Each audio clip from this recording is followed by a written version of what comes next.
In 1994, director James Cameron and star Arnold Schwarzenegger gave the world a thrilling escapade into the world of fighting terror, one catchphrase at a time. In 2024, we take a return trip to Scotland to try a Speyside masterpiece. The film is True Lies. The whiskey is the Glenrothes 10-year. We'll review them both. This is the Film and Whiskey Podcast.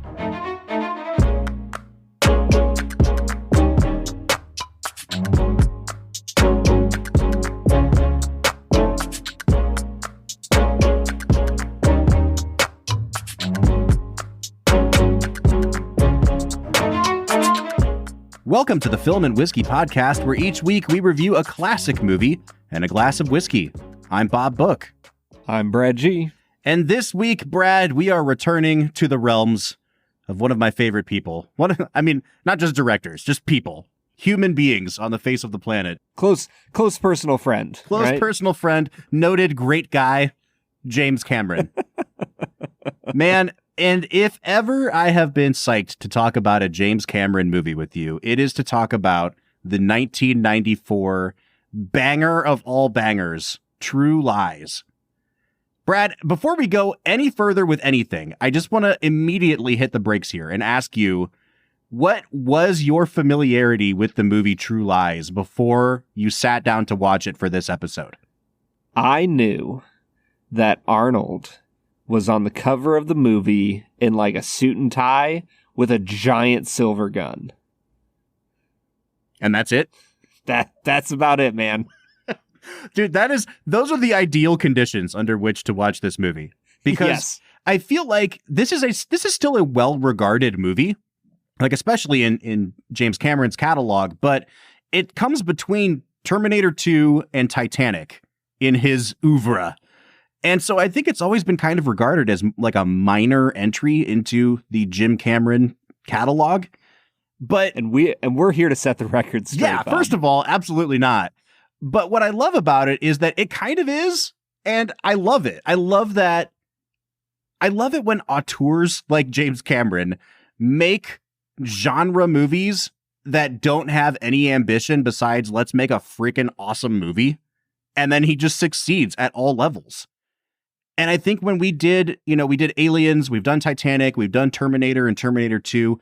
You've always been a little bit iffy on Cameron. And I've tried to explain to you, like, just from a pure filmmaking standpoint, I don't know if there's ever been a better action filmmaker than James Cameron. And I think this movie, honestly, because it doesn't have those ambitions, might be the best example of that. This is like the purest essence of James Cameron that I've ever seen distilled on screen.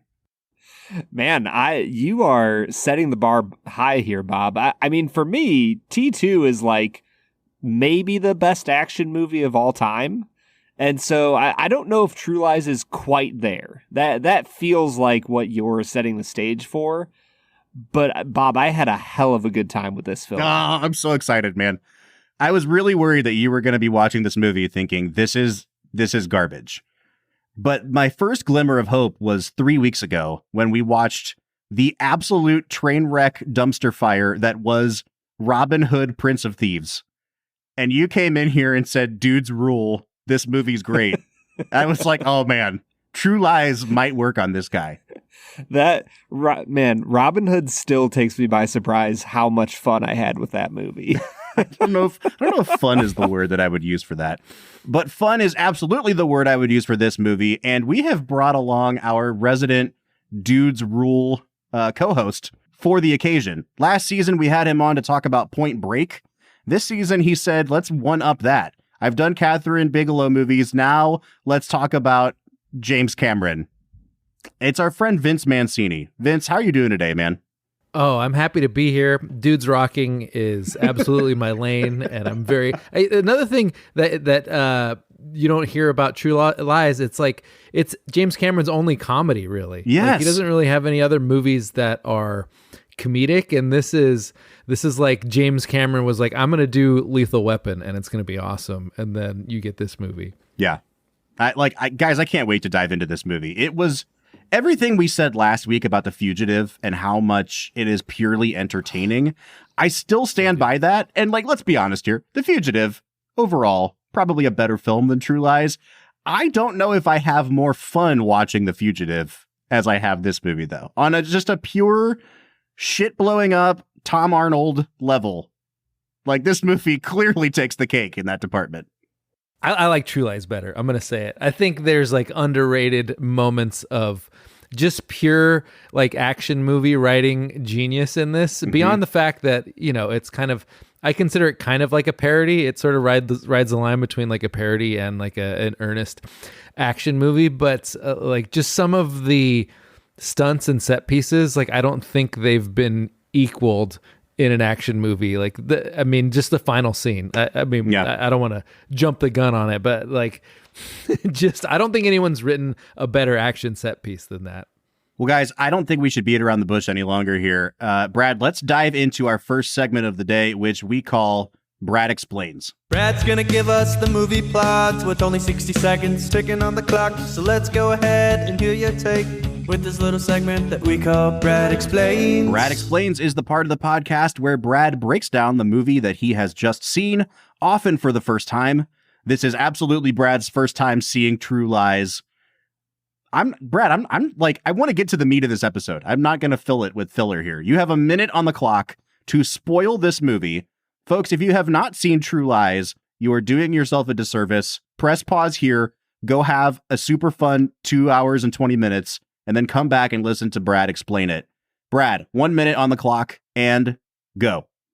True Lies is a film about a globe-trotting super spy terrorist hunter played by Arnold Schwarzenegger, who is married and has a kid, and they have no idea that he is a super spy. His wife ends up almost having an affair with a used car salesman, which sets them down this path of their worlds colliding. There are terrorists that have a nuke. It blows up off the Florida Keys. Arnold and Jamie Lee Curtis are making out.It's incredible. That's the movie. Dudes rock. Dudes rock. Also, Jamie Lee Curtis rocks. Dude, she's so incredible. Like, I think I've always kind of slept on her a little bit because growing up, I remember seeing her in like Freaky Friday and Christmas with the Cranks, and that was like my Jamie Lee Curtis exposure. And then I saw her in Everything Everywhere All at Once. Now I've seen her in this. She's been in one or two other films we've seen, isn't she, Bob? Well, we haven't watched Halloween for this podcast yet, but obviously that's where she makes her big debut. Yes. Yeah. I mean, this is, I don't know, man. This might be like the definitive Jamie Lee Curtis movie for me. I don't know if I would agree with that. Yeah, I feel like it's between this and A Fish Called Wanda for her two, like top two roles for me. But this one, like the range is insane. I was just going to say, I just watched A Fish Called Wanda for the first time about 6 months ago, and I liked it, and it was goofy and it was silly, but like this uses her physicality so well, and she's playing essentially two different roles between like the quiet, conservative, mousy housewife, and then like immediately thrust into now you have to be a sex pot and an action star, and it's just like she does all of it so well. We'll get into talking about all of these performances. Brad, let's set the stage for this movie a little bit here. 2 hours, 20 minutes. We are typically proponents of the 90-minute movie. This is much longer than that. Is this movie too long? Yes. Okay. Yeah, it's... See, here's the thing. I remember saying this a little bit about T2, but I feel like the first Terminator and Avatar and some other films, it just feels like Cameron sits in his action sequences a little too long, and not necessarily like the entire arc of an individual action sequence. It's like little moments. So like when Jamie Lee Curtis is reaching out the back of the limousine and trying to reach, and reach Arnold's hand and get pulled out, she tries like 5 times to do it, and it should have been 3. And when the Harrier is trying to catch Eliza Dushku, sorry. And it's trying to catch her. It tries to catch her like 5 times, and it should have been 2 or 3 times. And I feel like that happens a few times throughout, but that's the last time you'll hear me talk bad about this movie. Yeah. And that's why I wanted to get it out of the way here. And I remember thinking, I watched this movie again. I've seen it a couple times, but I watched it in 2 sittings last night and today.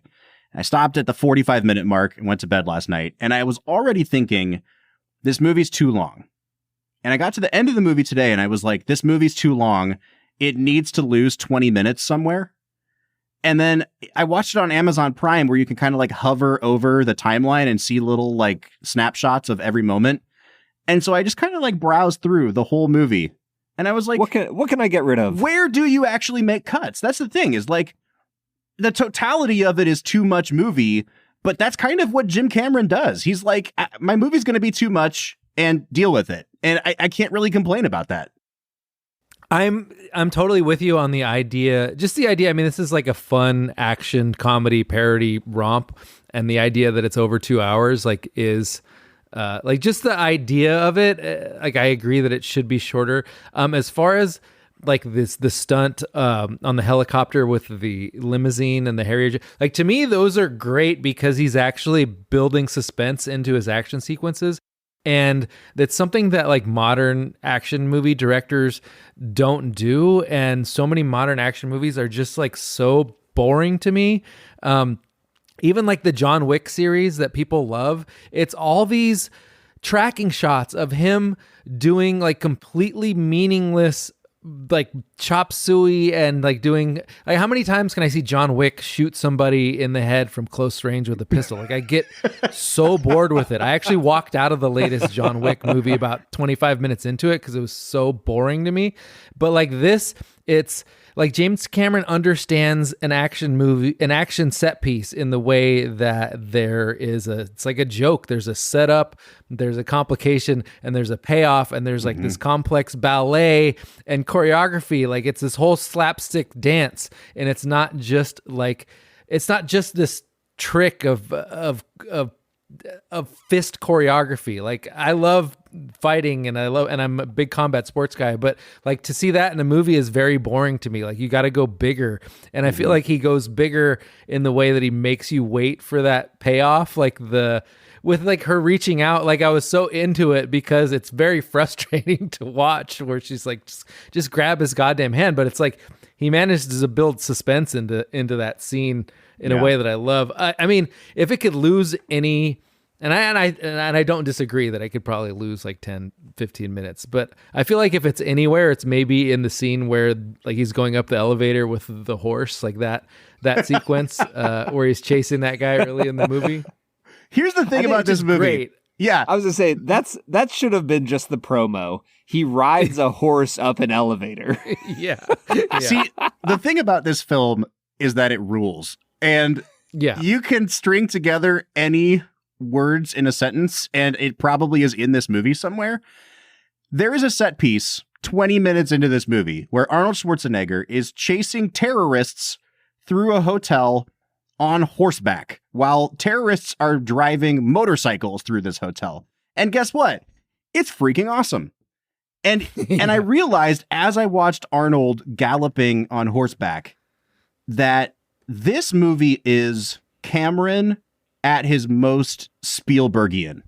Like, so much of the action in this is reminiscent of what Spielberg likes to do, especially in the Indiana Jones movies. I just feel like there's a ton of that kind of tone here, where I wouldn't call it tongue in cheek, but like, it's lighthearted. Like, there's always there's a glee to it. Like, you can tell he's having a fun. I mean, to me, the whole thing feels like James Cameron saw Lethal Weapon 2 and was like, hold my beer. Like, oh, you want to have someone like, because Shane Black loves the device of someone like jumping off a roof, like into a pool. And then James Cameron's like, all right, how can I, because I don't think James Cameron is that original of a thinker, but he is like a brilliant filmmaker and like a set piece designer and a technician. And like that whole horse riding up the elevator, like, it feels very Shane Black to me, but he's like, how can I one up this guy? And it doesn't have to be that original, because watching James Cameron try to one up someone is incredibly entertaining every time. Yeah. I mean, we talked about this, Brad, especially with T2, but the way that the guy establishes the geography of his action set pieces, and let's flash forward again. We keep going back and forth with this movie. This is why I tell people to watch the movie before they listen to the episode, because we're not moving in sequential order here. The film has basically a false ending. You think everything is wrapped up, and then Cameron says, you paid good money to be here. Let's give you 20 more minutes of Arnold Schwarzenegger in a fighter jet fighting terrorists inside an office building. And it is glorious. But the way that he establishes the geography of the floor that they're holding his daughter hostage on, the stairwell leading up to the roof itself, the crane that's hanging off of the roof, like the building that has a giant hole in it now from where Arnold Schwarzenegger blew through it with a machine gun, and it can now fire a missile through. Like, everything involved in that extended sequence is set up so well.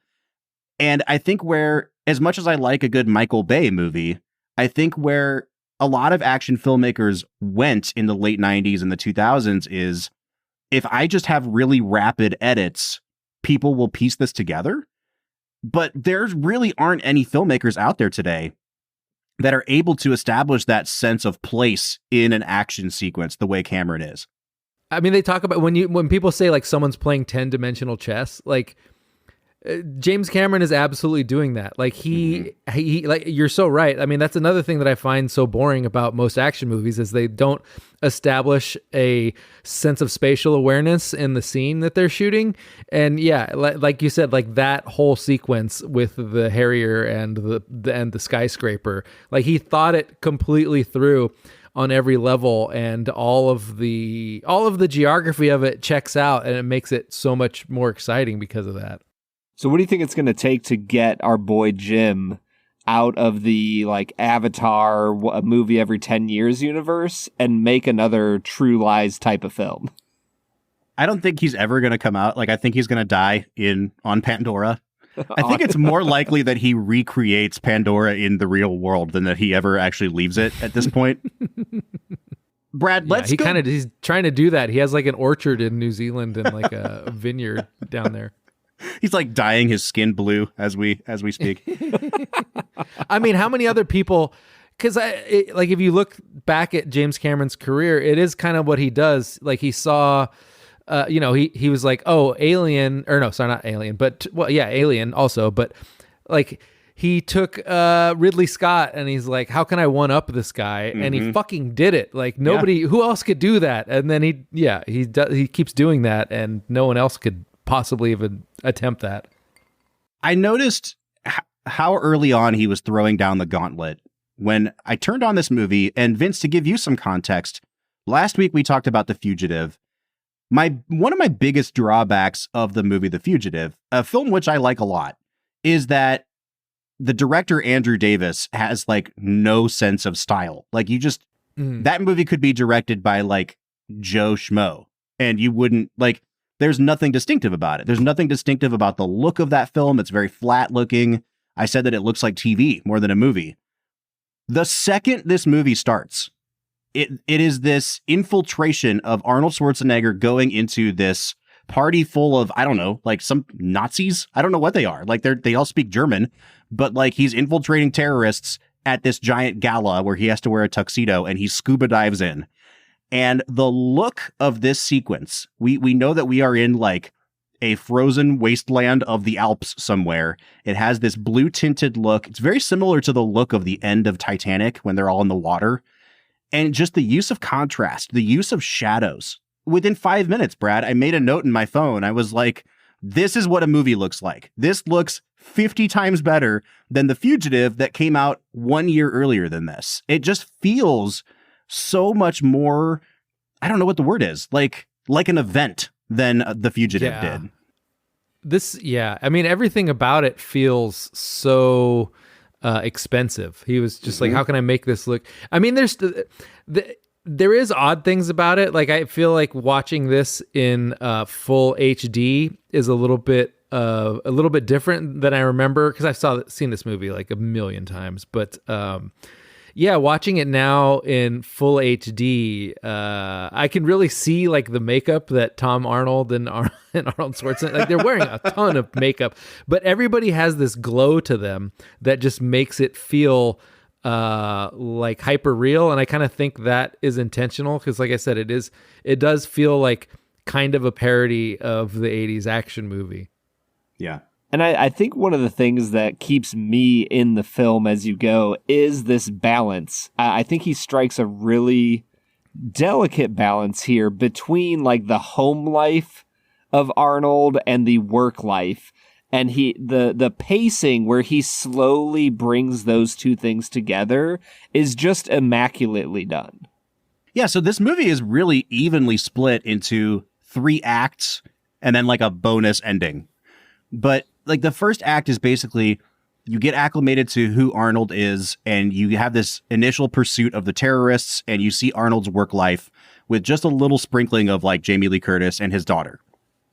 The second act is like a full-blown mistaken identity, almost like 1930s Cary Grant kind of comedy. And then the third act is like a buddy team-up action movie. And it doesn't seem like it should work because they are so distinct from each other, even in terms of their tone. Like that first 45 minutes, there's jokes and Tom Arnold is doing a lot of the or trying at least to do a lot of the heavy lifting in the comedy department, but it's super serious. Like it's manly action. And then the middle part is such a farce that it's almost like Whiplash. Like all the stuff with Bill Paxton is like, I can't believe this is the same movie as this bathroom shootout I was watching a half hour ago. But to your point, Brad, the way he ties it together, by the end of it, you're like, it works. All of it works. I can't explain how, but this is very uniquely a James Cameron vision. I don't know about you guys. The bathroom shootout just reminded me a little bit of Mission Impossible. Oh, yeah. When he's Henry Cavill fight. There was something there that I was just like, oh, come on, man. This is incredible. I feel like there's a lot of filmmakers that ripped directly from True Lies. I mean, this whole thing, it plays like an origin story for Mr. and Mrs. Smith. Like, I don't think Mr. and Mrs. Smith exists without True Lies and like the entire Mission Impossible series with Tom Cruise talking to Simon Pegg on a headset. Like that feels directly taken from True Lies. And another thing that I didn't understand about True Lies until, I don't know, like this last rewatch where I actually was trying to find out like who shot this, like who wrote this? Like this is so incredible. I didn't realize that it was a remake of a French movie, but like the whole Three's Company vibe makes complete sense when you realize that it's a remake of a French movie for some reason. Like that feels very French to me. Yeah. I mean, and it's funny too, where Cameron allows the film to get like kind of sexy, and also where it's very American in how chaste it is. Like the Jamie Lee Curtis, is she cheating on him or is she not cheating on him? They go to great lengths to keep her from having any moral gray in that situation. And it's so funny because Arnold is doing heinous ethical shit to her. but like, because we've been with Arnold for 45 minutes, we're like, it's excusable, but she can't cheat on him or even like get close to cheating on him, you know? So I do think it's funny though, like where it becomes very Americanized, you know? Yeah, it's a beer commercial. I mean, it feels like that whole plot line feels like a beer commercial where it's like, oh man, Jamie Lee Curtis was a conservative secretary, and then someone sprayed her with Budweiser. Now she's stripping around on a pole, and like she's going wild, everybody, and just to like watch that process, like it's total pure Hollywood, in a way that, like when someone like Michael Bay does it, I feel like you kind of dismiss it because it's just like one level too stupid. But like the performances in this are so good that it's just like pure entertainment, and you just want to watch them. You want to watch Jamie Lee Curtis perform that scene. Yeah, I was going to say the performances for me are what are just incredible here. Like, I think Arnold is at the absolute top of his game here. I think Jamie Lee Curtis, we already talked about her a little bit. I freaking loved Bill Paxton. Oh. I don't know if I've ever seen a hammier, sleazier performance, and it's perfect. It's exactly what is needed for this movie. Yeah. Yeah, and I love Tom Arnold too. I think this is some of Tom Arnold's best work. Like, I know he's doing Tom Arnold extra mode, but I think it works. And like, yeah, Bill Paxton is like a riff on James Woods in Casino, but played for comedy. Oh, so good. The thing about Tom Arnold, and I will say, like, if there's anyone in the movie that kind of grates on me, it's Tom Arnold. And it's not because he's Tom Arnold, because I think he does, like, he has some really great timing. It's that you know that he is so obviously, like, the James Cameron conduit. Like, all of James Cameron's attitudes towards marriage and women, and, like, they all make their way out of the mouth of Tom Arnold at some point. And it's this really... Like, if you wanted to psychoanalyze Cameron through this movie, it's pretty clear that, like, Arnold is who he thinks he is, and Tom Arnold is who he actually is, in terms of, like, his attitudes, his values, his ethics. And so, like, you know, Brad, I talked about how I think the movie can lose 20 minutes. I honestly think that, like, if you cut 75% of Tom Arnold's lines, you would get a better sense of, like, you'd know exactly who the character is, but there would be a lot less, like, cringe-inducing opinions on different kinds of humans than there already are in this movie. And that's the thing for me, though, that makes... You talked earlier about how Arnold does, like, some heinous moral and ethical things to his wife. I think the reason you're on his side is because you see how, like, honestly dejected he is and how angry he gets when Tom Arnold is suggesting that, like, oh, this is just a normal thing that happens to everybody and you should just get used to it.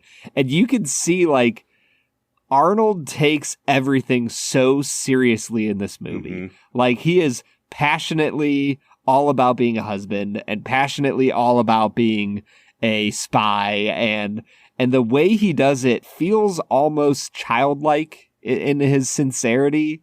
And it just drew me in, man. I think Arnold's performance was, like, the key for me throughout this film. Yes, I also think Tom Arnold is absolutely necessary. Because one of the things I'll say about James Cameron is, like, of all action directors, he has notably, like, more...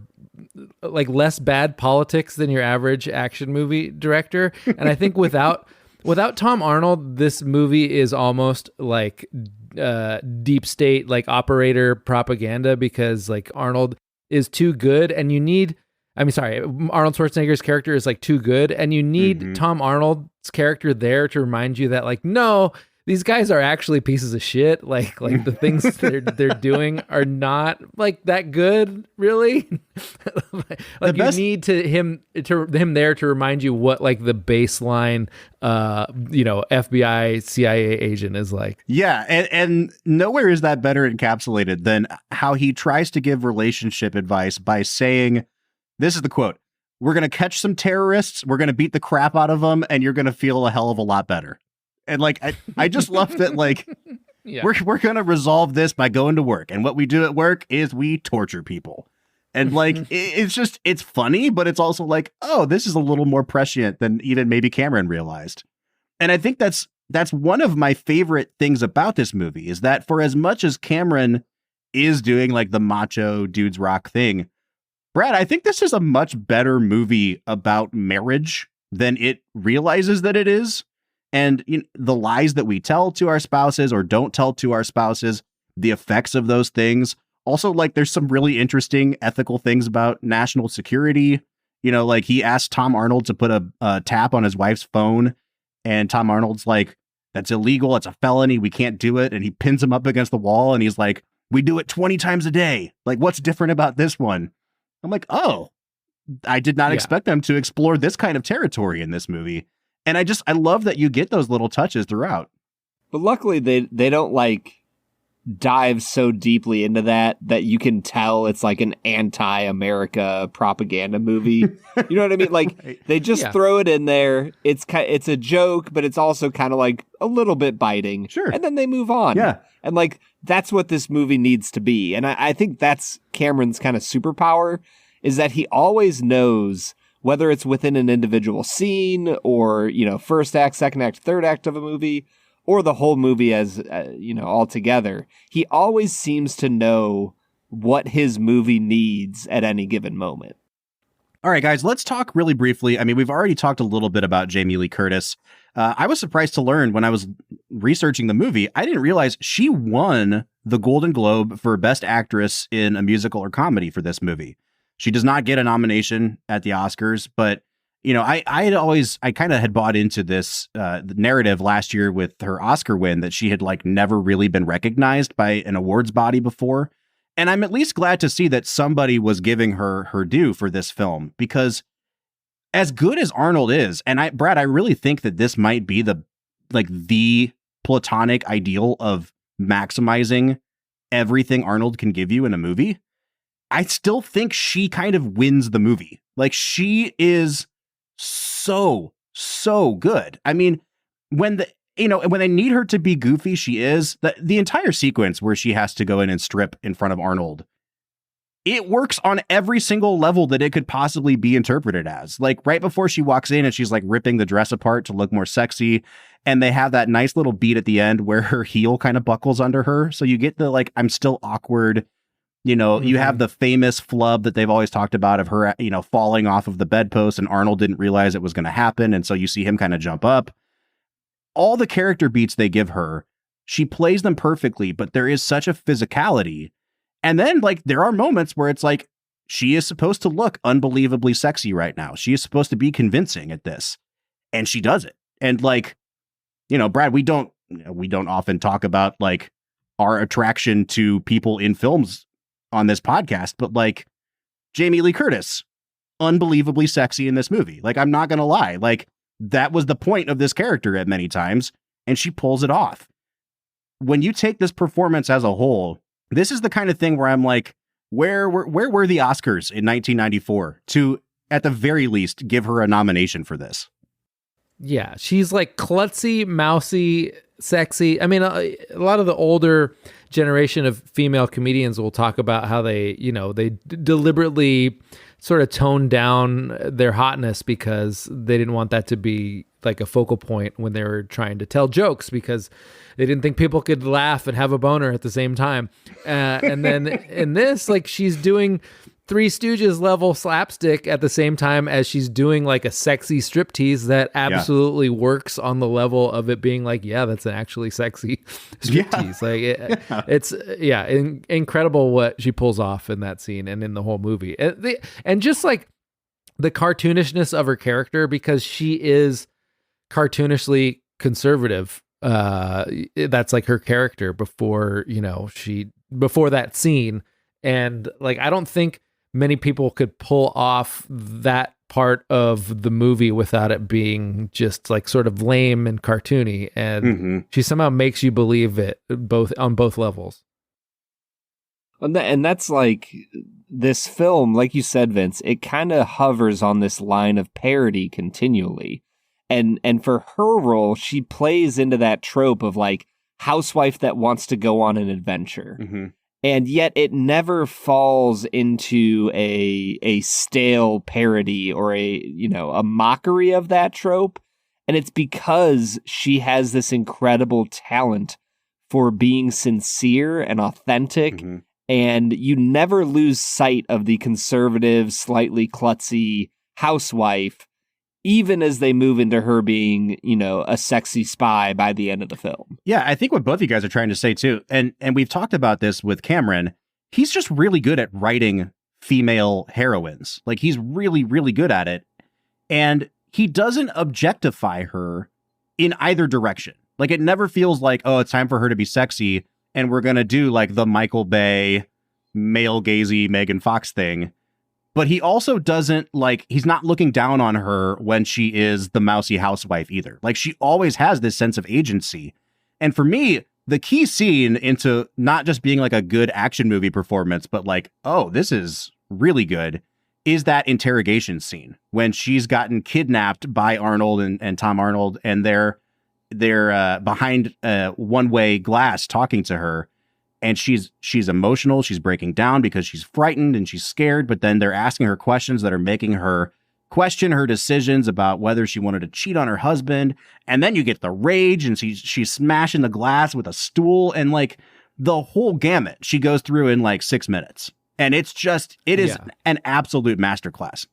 And the writing of that scene is so excellent also, just in terms of, they've established Arnold as, like this cartoonish super spy character. But then in that scene, he's also kind of like a sixth grader, like passing notes through the glass, like, do you like me? Yes or no?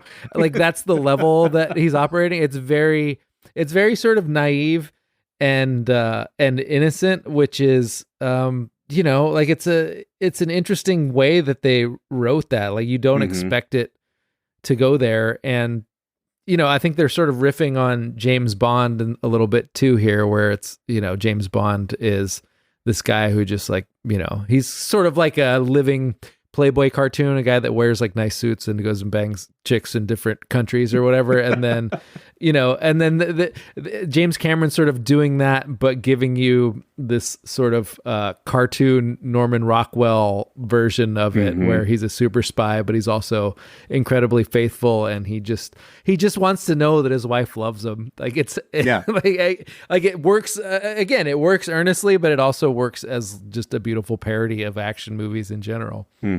Yeah, and I think that like the character that is written for Jamie Lee just has the moments when she's with Bill Paxton, you can tell that she is being objectified, right, by Bill Paxton, and he is a sleazeball, and that's the wrong way to treat women. And when Arnold brings her in and she's doing the striptease, Cameron specifically gives her screen time where she is making choices to embrace this role. Whereas Paxton was forcing her into it and seducing her into it, later she gets to choose how to engage the role of playing this stripper. Yeah. She chooses to rip the stuff off of her dress. She chooses how to do the striptease and things like that. Right. She ends up choosing to punch him in the face and plant the bug and try to get out. Yeah. And there's so much where Cameron gives his women choice. And I feel like that's kind of a consistent thing with his female characters that he writes in his other films as well. Well, and so there's a moment right after that scene, and it's one of my favorite moments in the movie. They're in the room together. You get the reveal that it's actually Harry, her husband, who has been watching her do this striptease. And before they get a chance to even have this marital argument, terrorists burst into the room and kidnap both of them. And it is just this wacky contrivance, and you're off to the races in this sort of slapstick comedy again, this farce. And you get this great moment where she still doesn't understand, even though he's in the room with her, that he's the spy. She thinks that he's been placed there by whoever these people who are playing her are, and she thinks she's a spy. So every time Arnold starts to say something, she's like, please let me handle this. I know what I'm doing. Shut up, honey. Yeah. And it's great because she's clearly ignorant in this situation, but the jokes are never really at her expense. They're never making it seem like she's dumb. She's just doing what she knows to do. And I think that what's great about the comedy in this movie is it always lands on that charming side of things instead of being at her expense. Because I've seen enough crappy Marvel comedy over the last 15 years now that there's a way that these jokes could go that just don't land at all. And they undercut everything that you've built up to that. But the jokes in this movie are born out of that relationship instead of undermining it. I was kind of curious as I was watching this. I feel like one of the things that gets laid at Marvel's feet often is this all of their movies are comedies now, but they're not comedies that's an action movie with some comedy in it. And I was thinking about that as I was watching this film, because it feels for a while like it's an action movie with some comedy in it. But I'm curious where you guys fall on the genreification of this. Because to me, I like the word parody. I do like the idea that it's parodying a comedy and parodying other action films, and it becomes something better than either because of it. Yeah, I don't know if I would call it a full parody, just because in the 80s, I think you get the apex of the parody movie, starting with Airplane And then all the Naked Gun movies. There's a Val Kilmer movie called Top Secret that parodies all these spy movies. And the thing in those movies is like even the action is getting made fun of. Like the action is ridiculous and like not logical, not plausible. I was just watching a clip from that movie Top Secret the other day, and they're having a shootout from inside a building, and they're shooting out the windows. And like they're actually playing tic-tac-toe with the windows as they're like shooting. Like it's all played for laughs. And I think this movie is, I would call it a comedy, but it's not. Like the action is absolutely being done in earnest, even when the action is ridiculous. Even when you have a terrorist hanging from a missile by the strap of his AK-47, being shot through a hole in a building into a helicopter full of other terrorists. I think Cameron is like, this is a ridiculous premise, but I'm going to take it really seriously in the execution of it. And I think that's the difference for me. Yeah.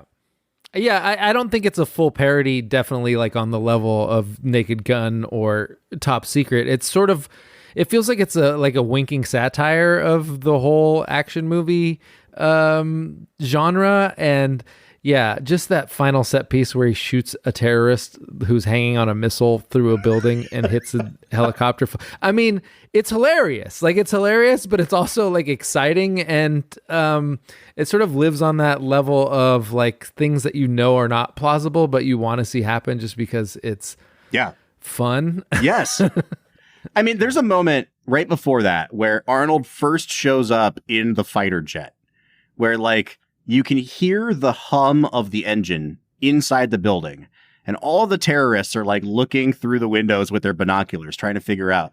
And then Arnold rises up from beneath them, and it is simultaneously the stupidest thing I've ever seen. And also, I was like, I love America. Like, I was so happy to see. And then he just, like, what are the machine guns called, Brad, that spray like 1,000 rounds? Like a minigun. Yeah, whatever. Like, to see him take out a full level of this building, I was just like, does cinema get better than this?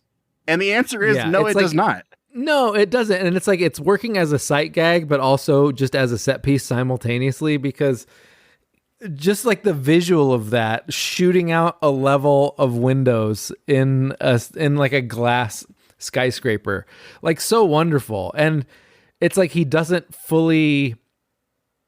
tell you like, yes, this is badass, and he doesn't tell you, yes, this is a joke, because like it's both. Like, it's gonna make you smile and you're like, oh man, that's awesome. Also, this movie just is incredible. I mentioned this earlier. A nuclear bomb goes off in the Florida Keys, everybody. No, it doesn't just go. Yeah. So first of all, it goes off, and we're not going to dwell on the ramifications of that at all. Right. But not only does it go off, it goes off as they kiss, and it is the accentuation point behind their kiss. And I am like, this is the most brilliant thing anyone has ever thought to put on. It's so freaking cool that I don't want to think about the radiation fallout. I don't think about any of that. I don't care. Like, I get to see Arnold and Jamie Lee Curtis embrace as a bomb goes off behind them. That is pure cinema. I also think that's a perfect satire of Americana. Like the idea that a nuclear bomb's going to go off and we're just going to be like, oh yeah, that's crazy, but also the guy's gonna kiss the girl and everybody's gonna be cheering, and it's gonna be like a cool moment. We're not gonna think about the nuclear winter or that you just irradiated like a 12-mile circle of marine life. It's just like, oh man, he got the girl. Awesome. Well, guys, on that note, as we talk about murdering marine life and nuclear winter, I think it's time for us to hit pause. Brad, we have a trip to Scotland to go to. We're going to try some Speyside single malt Scotch whiskey today. What do you say we go sample some Glenrothes? We're just jumping on a plane and going over, huh? You know it, man. Let's get to it.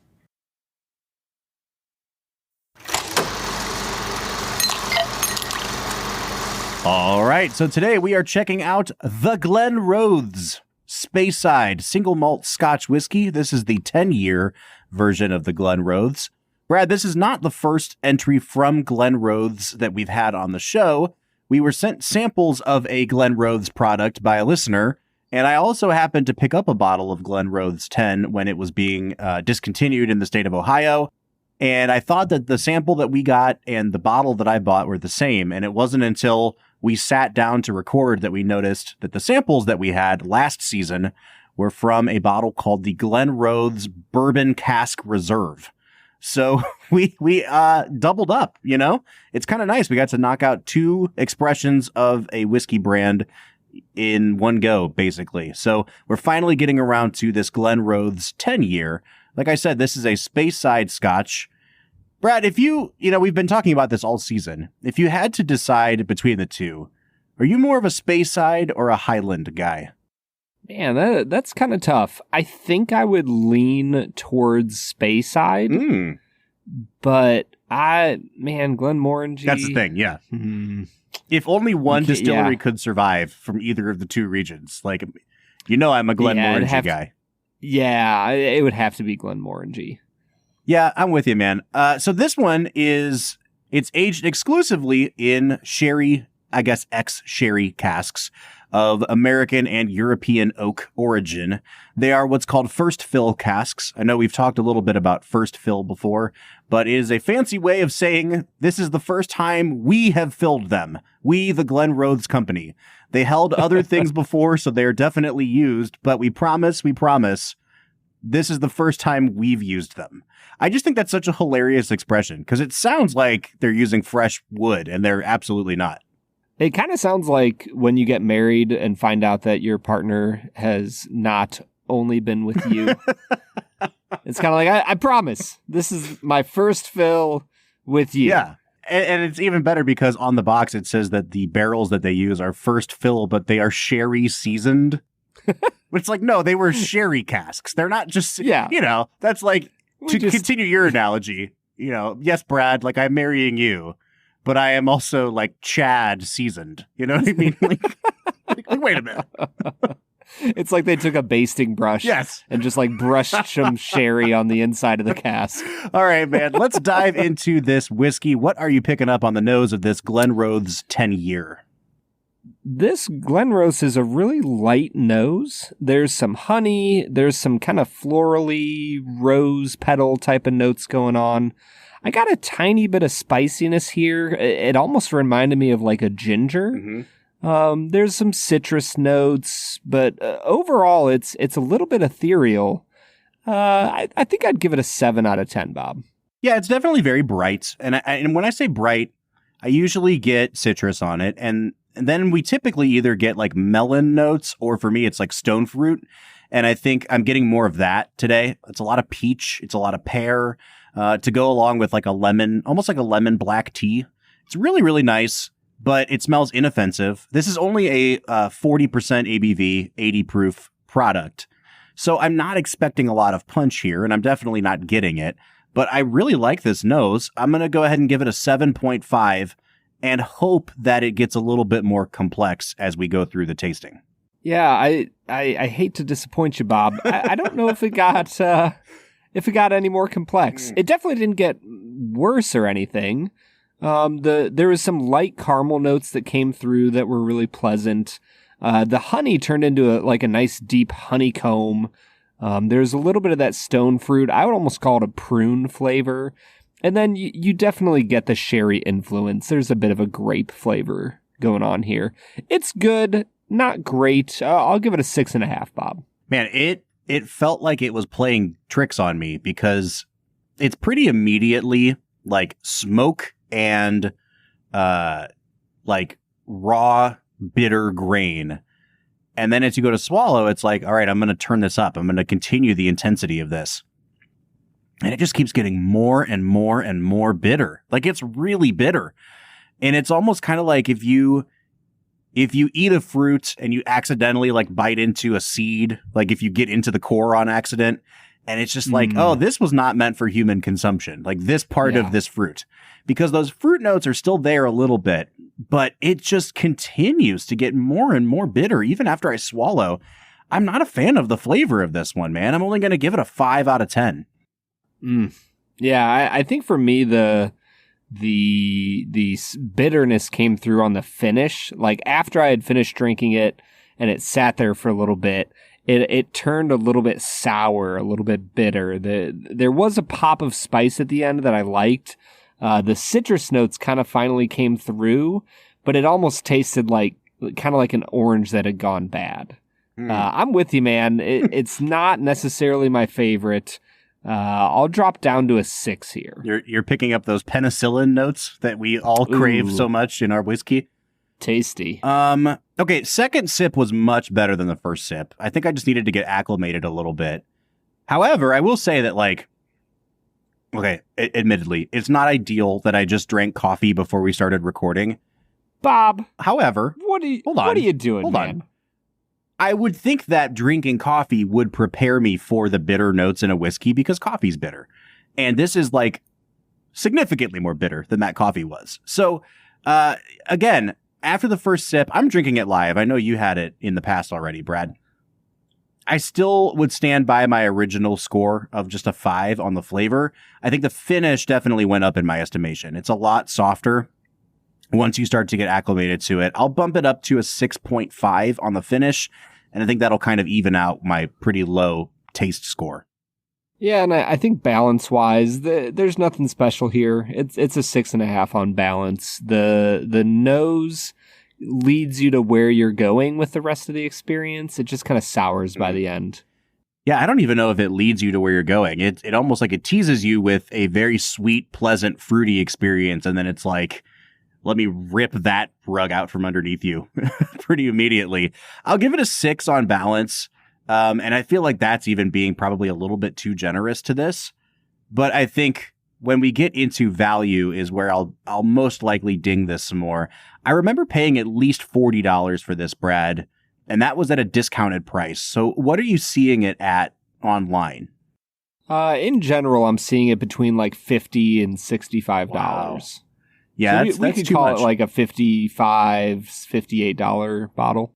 You could get at least some products from Aberlour for this price. Oh, dude. And yeah. they are all better than what we just drank. And so, Yep. Yeah, I mean, I know it's 10 years old, but like that's how Scotch works. You know what I mean? Like 10 years, a 10-year age statement is like a dime a dozen in Scotland. So Yeah. I'm just going to give this a 5 out of 10 on value.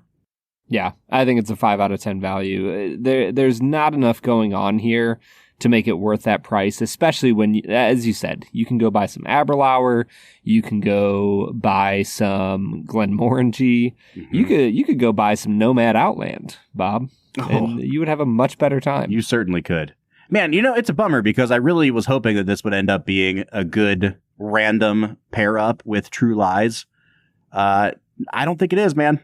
I think True Lies is a way better movie than this is a whiskey. Yeah. I'm coming out to a 30 out of 50 on this. I'm a point higher than you, Bob. All right, so we're coming out to a 30.5 out of 50 on average, or just a 61 out of 100. This is pretty low scoring comparatively, Brad, to the rest of the whiskeys we've had this season. Yeah, and it's unfortunate. We have had a really good run of whiskey. It's okay. We're bound to hit a dud every once in a while. But still, 30 out of 50. This isn't a terrible whiskey. It's just not quite up to snuff, especially considering all the competition that they have over there in Scotland. All right, man. Well, let's get back to some greener pastures than these and start talking some more about True Lies. What do you say? Dude, I'm so excited. I love this movie, man. All right, everybody, that was Glenrothes 10, a whiskey that leaves me saying, Glenrothes, you're fired. Okay, first of all, this is not a movie where there are a lot of catchphrases employed, but I love that Cameron was like, I can't get to the end of the movie without a close-up of Arnold giving the cheesiest line in human history. And you know what? I'm glad he did. Well, and the wild thing is that he actually had a team of writers write the script for the film. He didn't like any of the jokes in it and was like, well, I'm just going to rewrite it myself.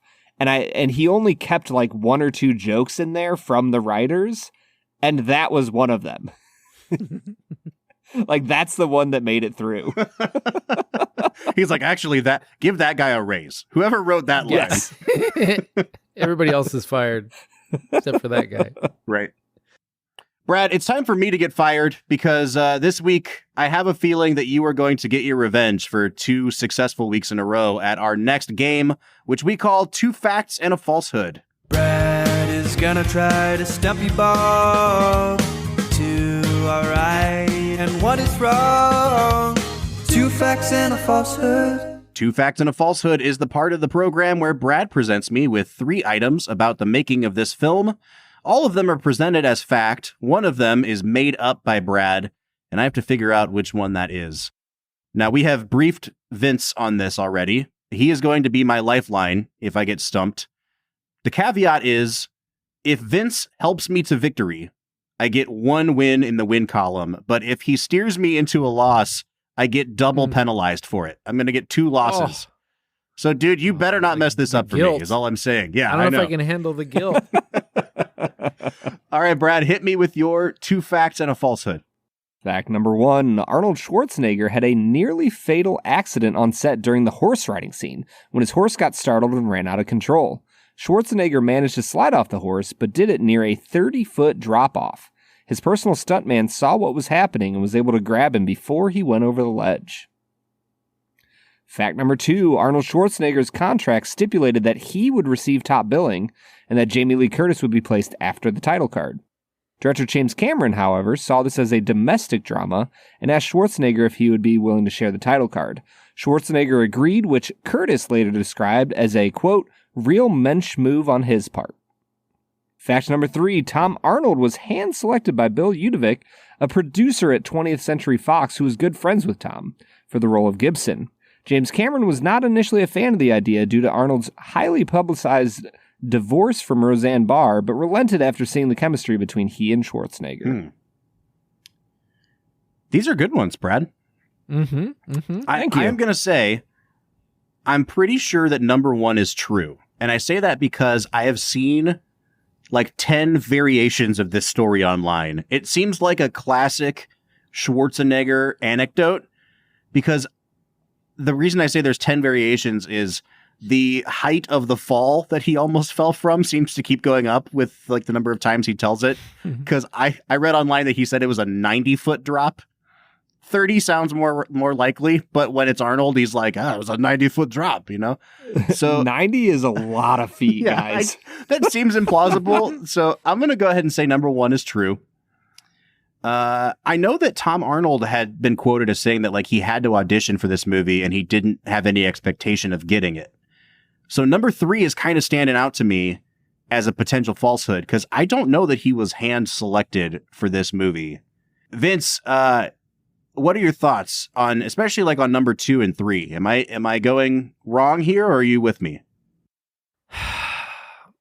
I mean, you said that you've heard a variation of 1 before, because to me, 1 stands out as the one that's more plausible to make up. The Tom Arnold part seems way too specific to make up, but maybe I'm wrong on that.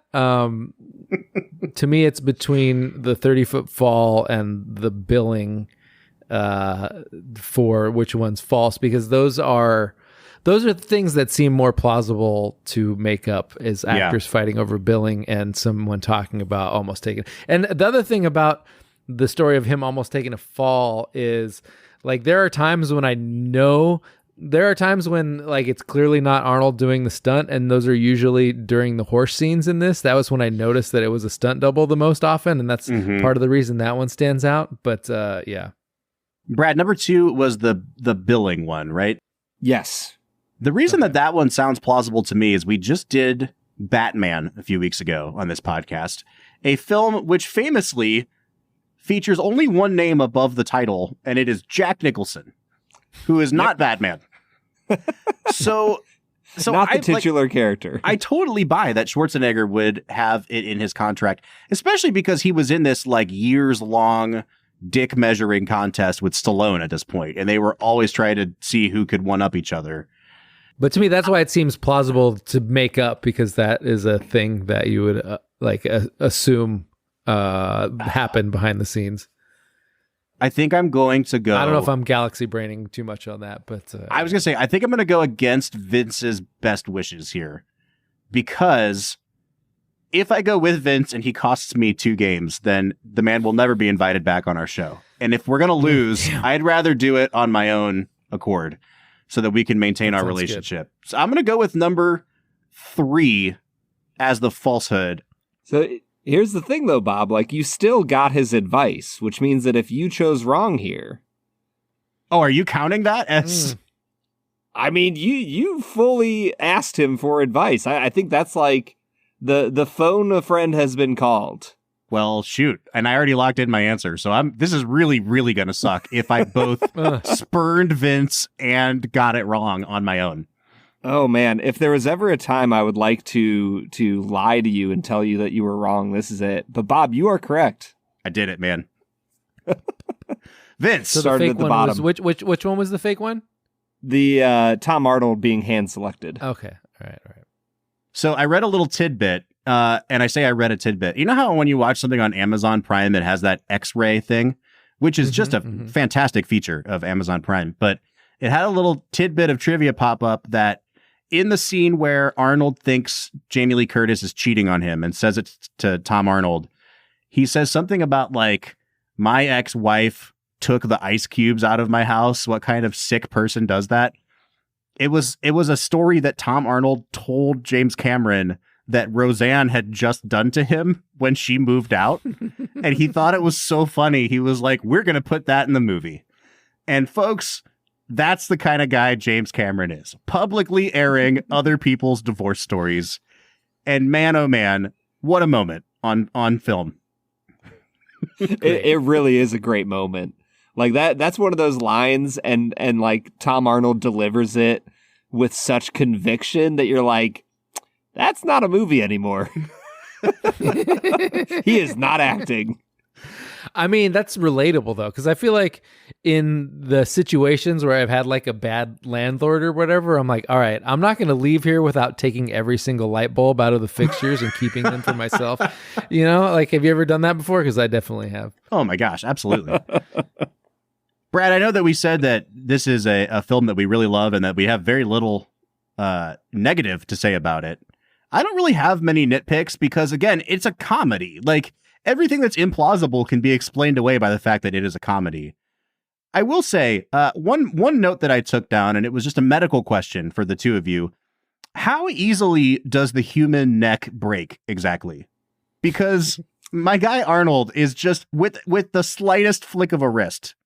It reminds me of, like, there used to be a comedian, Will Sasso, on Mad TV. He would do a Steven Seagal impression. And every skit ended with him just breaking everyone's neck in the skit.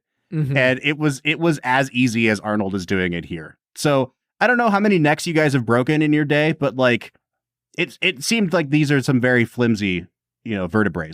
I'm not a doctor. I've never broken any necks. I am a jiu-jitsu black belt, so I have choked a few people unconscious before. And my take on this is that it's very hard to break someone's neck. That's yeah. Bob, I will answer your question with a question. Yeah. I think it depends on who is doing the neck breaking.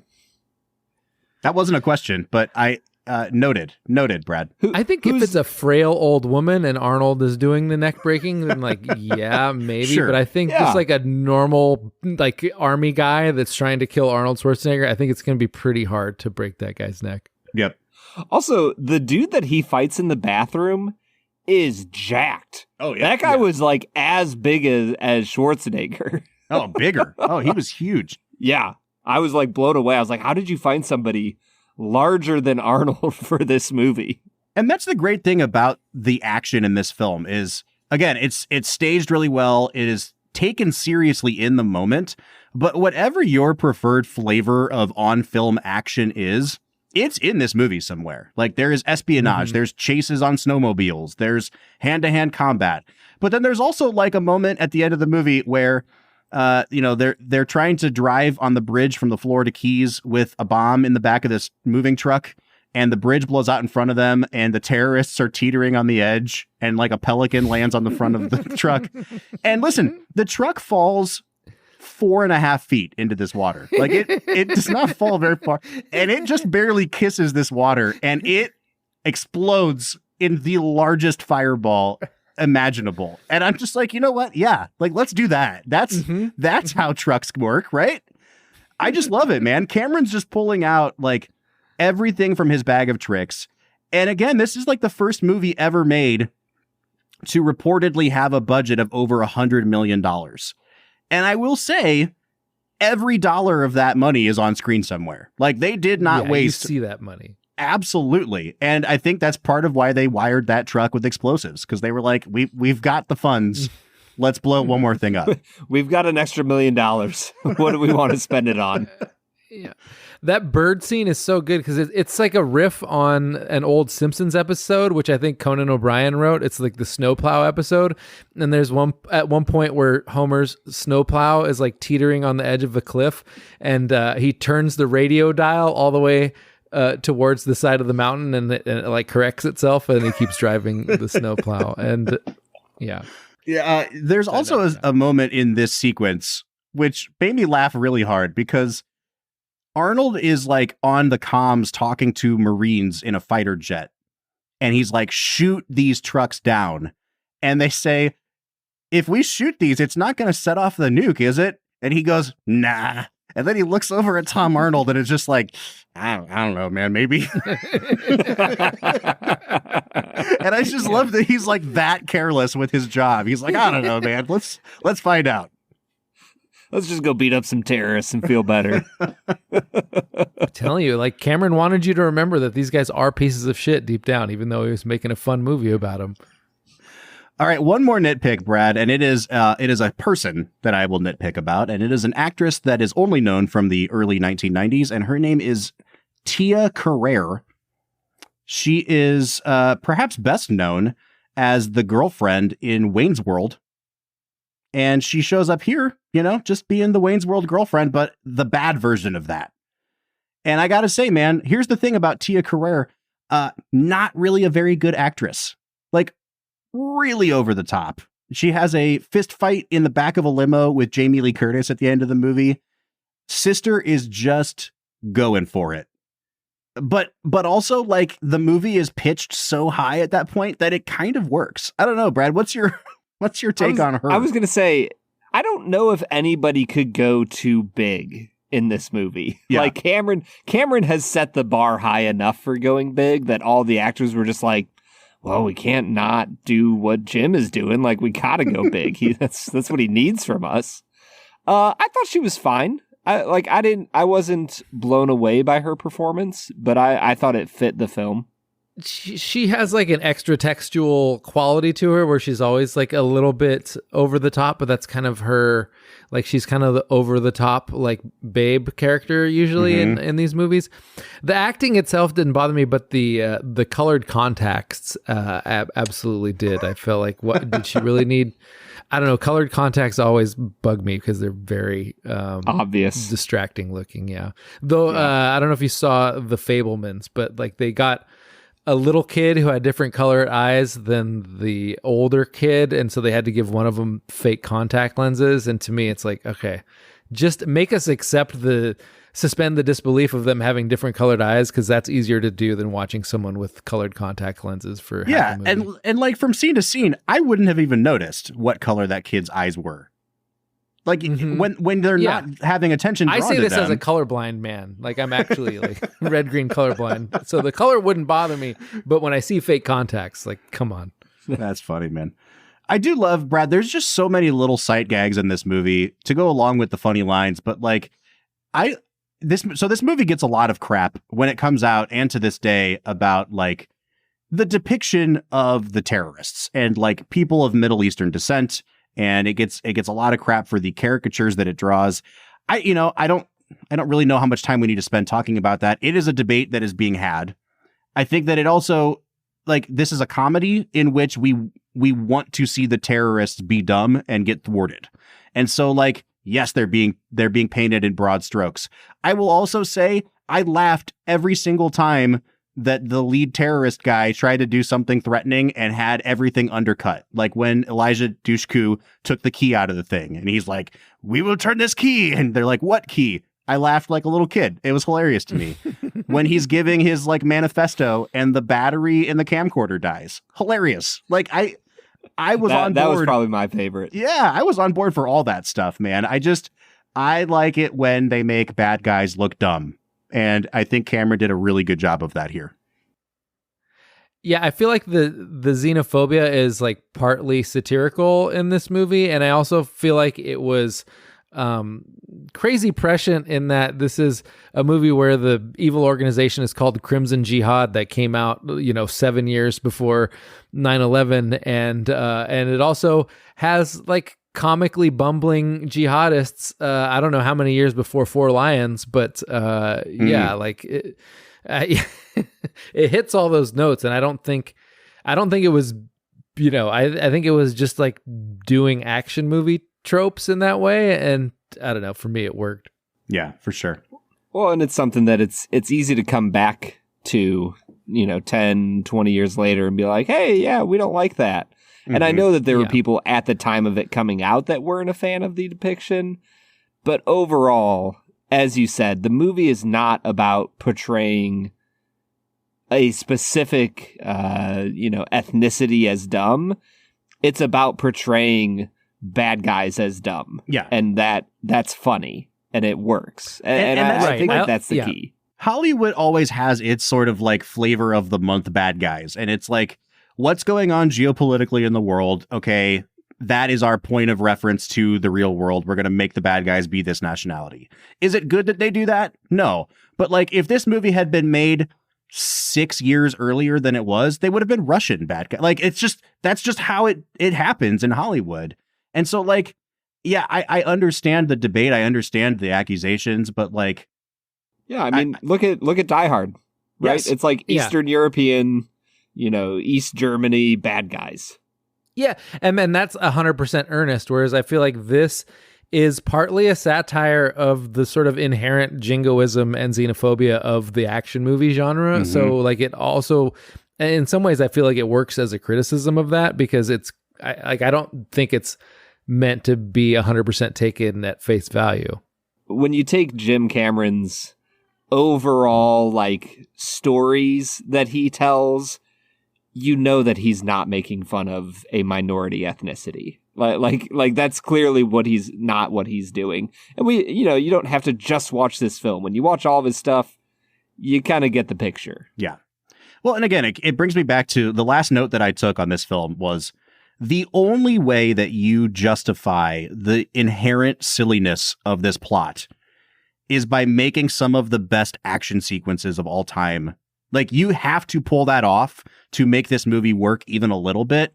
And I think it says so much about Cameron as perhaps the greatest action filmmaker of all time, that he makes any of this balancing act work. And guys, that's going to be my segue into our last segment of the day, which we call Let's Make It a Double. We're near the end of the episode, so thanks for listening to the Film and Whiskey Show. Let's pair another film with this one, even if it's a struggle. It's our final segment of the day, now let's make it a double. Let's Make It a Double is the part of the show where we pick a movie to pair up with this one to make the perfect double feature. Brad, I'm going to go ahead and go first because the first thing I wrote down here was I couldn't think of a movie. And I said, it kind of sounds like James Cameron heard the Pina Colada song and was like, I could make a movie out of that. You know that song? If you like an action movie. Oh yeah. Because that whole song is like the worst. Like if you stop and think about the lyrics to that song, like it's a guy who wants to cheat on his wife, takes out a personal ad, and then his wife answers it thinking that he's a different guy that she can cheat with. And then they just have a good laugh. And they're like, I never knew that you liked pina coladas. That's this movie. Like, I don't think my wife and I would have a good laugh about that. No, I think that would be pretty much the end of it. Yeah. Yeah, I think that would be a really tough conversation. So anyway, if she answered it, you couldn't yell at each other because you both like are equally at fault.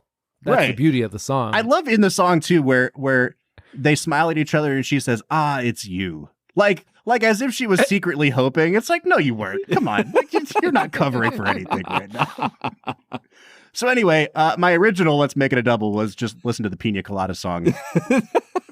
Brad, I think I'm going to pair this with another movie that is all about hiding your secret identity from your spouse, leading to an epic team up where bad guys are defeated and shit gets blown up. And it is a Pixar film by Brad Bird called The Incredibles.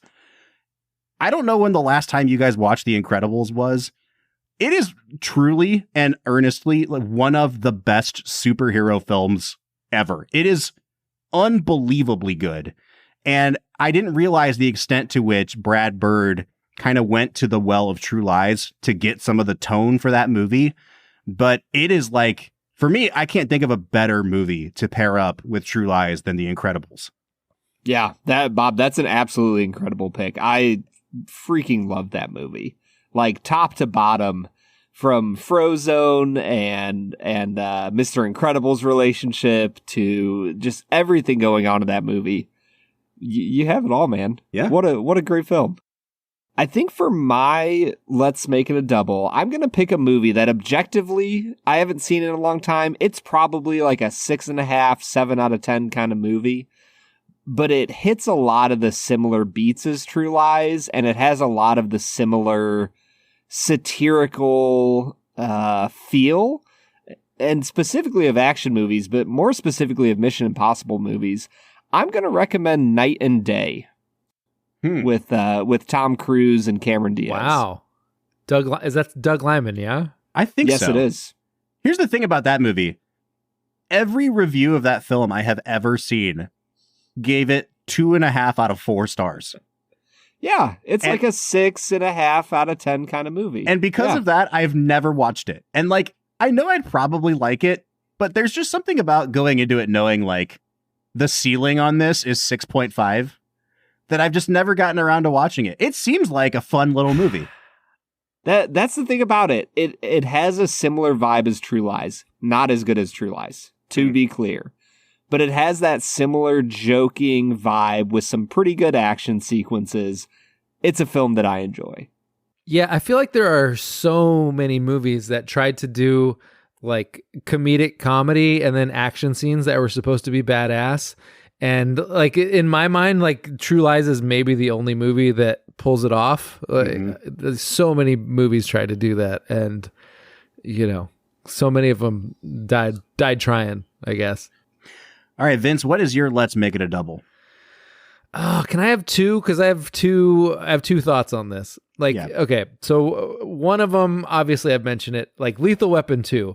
Like this movie very much feels like James Cameron saw Lethal Weapon 2 and was like, all right, I got to up my game. I'm going to hold my beer. I'm going to one up Joel Silver, and I'm going to, make this movie where people do a building jump into a pool, and it's going to be funny, and the action's going to be fun, and it's going to be great. So that's one of them. The other movie that I thought of while I was watching this is Commando, because I feel like Commando is sort of the unintentionally funny version of True Lies. Like that is Arnold at, peak 80s Arnold, where he's, just being a buff guy carrying trees in the forest until some bad guys come along and they kidnap his daughter, played by Alyssa Milano. I even feel like Alyssa Milano is almost, I feel like Eliza Dushku was almost like a riff on Alyssa Milano as Arnold's daughter. But I feel like True Lies takes all of the winks. I don't think Commando was necessarily winking like intentionally, and there's like an intentionality to True Lies where it's like a self-aware version of Commando. So I feel like they make it interesting, and you really see how far Arnold has come as an actor in True Lies compared to Commando. Bob, I'm gonna follow Vince's lead. I'm gonna recommend a second movie. Are you ready? Do it. Yes. The Nice Guys. Oh yeah, that's a good one. I think The Nice Guys would be a great fit, like a modern feeling True Lies parallel. I think that would be a really fun evening. Brad, okay, before we give final scores, you are a, I don't want to call you a James Cameron skeptic. You were never fully bought into the cult of Cameron before. That's because Avatar is not a great movie. I'm not saying that was the one that had to convert you. Like, you watched Aliens, you watched T2, and you were like, I get it, but like, I'm still not all the way there. Are you all the way there now? Part one of my question. And part two, where does True Lies fall on your personal Cameron rankings so far? Man, I think I would put it just behind T2. Like, I think that the dramatic element of T2 gives it a higher ceiling than what you have here. And I don't know if that's fair or not. I know that people give comedy a bad rap in that it can't be as deep as other films. And I don't know if that's always true. But I would feel like T2 has a better, like I said, a higher ceiling. Mm-hmm. At the end of the day, though, man, True Lies is a banger. Like Cameron just knocks the action out of the park, the comedy out of the park. I think that I have come around to the point where I would call James Cameron a legend in the film directing community. He was waiting on that. That was like the last thing that he needed to hear, Brad, was he your needed my approval. stamp of approval. Yeah. He's at his little garden down in New Zealand, just like, finally, I can feel the psychic energy is changed. Yeah, I was going to say, he's like, I'm at peace, and then he just dissolves into the ether, you know? Like, he goes down into the lava. Yeah, that's what I was going to say. He puts his thumb up. Yeah. All right, guys, let's give this movie some final scores, and we'll start with our guest, Vince. Where are you falling on True Lies? 20 out of 10. I mean, yeah, that final scene, shooting a bad guy who's hanging on a missile through a building, hitting a helicopter full of other terrorists. I don't think I've ever seen a better action sequence than that. And just like, and it's like he's doing it. He's doing it as a joke just to prove to you that he can make a better action movie than you can and do it for laughs. Like, incredible. All right, Brad, let's hear it. New Cult of Cameron member, Brad G. Oh man, I'm not a big fan of being in cults, Bob. You sound like you speak from experience. Like I've been burned one too many times. Oh man, I am going to give this movie a 9.5 out of 10. Yes. It's a blast. It's fun. He just takes you on the wildest ride. I think if he cuts about 15 to 20 minutes out, this is a 10 out of 10 film. Here's the thing, Brad.